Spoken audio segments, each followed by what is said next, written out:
seeing the team take the field for practice, how do you think they look heading into the first weekend of competition?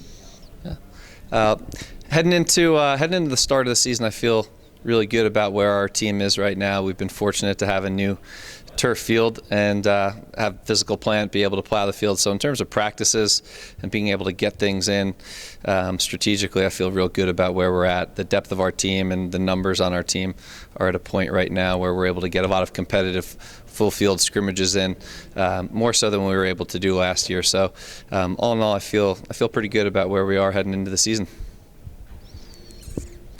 Are there any major differences between this year's team compared to last year's? The big difference between this year's team and last year's team is going to be the noticeable absence of last year's senior class. Last year's senior class, most of those guys were four-year starters. Huge impact on our offense that's apparent when you just look at the goals and assists that graduate. But what goes a little bit more unnoticed is the impact on our defense, losing our top defensive midfielder and our starting goalie. So we know we're going to have our work cut out for us replacing those guys.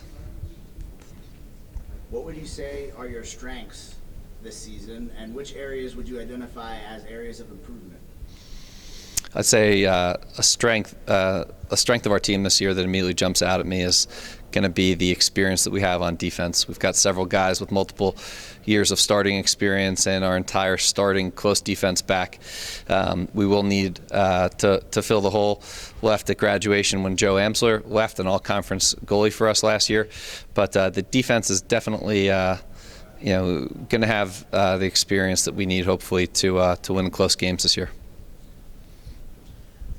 Are there any first-year players that the fans should watch out for? We're going to have a lot of first-year players that see the field for us this year, so there'll be a lot of new faces and names for Cardinal Lacrosse fans to learn. Most notably at the offensive end of the field, where we have significant losses due to graduation. We'll have several young players stepping in. Right now, it looks like Matt Lee and Derek Downs will play quite a bit at attack, and then at the offensive midfield positions, we'll see Sam Horning, Billy Capola, David Wallace, McLean Fitzmartin, amongst several others, all contributing at the offensive end of the field.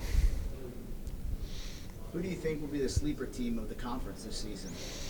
I think every team that's finished in the bottom half of our conference the last couple of years is getting much, much better. I think they're improving at an incredible rate. So I think all of those schools can surprise us. So Alderson Broadus and Ohio Valley, I think are quickly on the rise. And then the two teams that I think everybody's waiting to see break through are Walsh and Lindenwood, both teams that are well coached, nice schools that have been bringing in good classes, and I think it's just a matter of time till they start to crack the top four and possibly pull a couple upsets that mix things up and kind of muddy the playoff picture. So we definitely think that Walsh and Lindenwood are two teams to keep a serious eye on, but everybody's getting better every year. 4 of the 8 teams in the league will qualify for postseason tournament play. What will your team need to do in order to be one of the teams in the Final Four?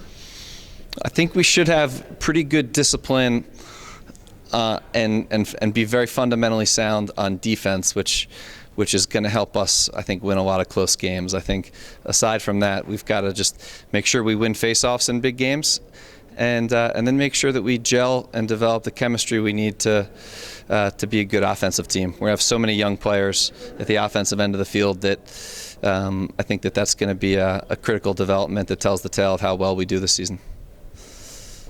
Which game are you most looking forward to on the schedule this season?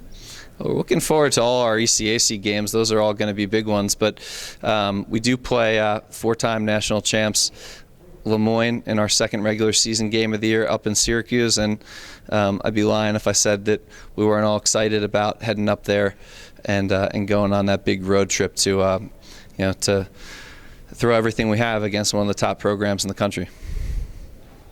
Any other thoughts on how the team or how the ECAC conference as a whole will fare for the 2015 season?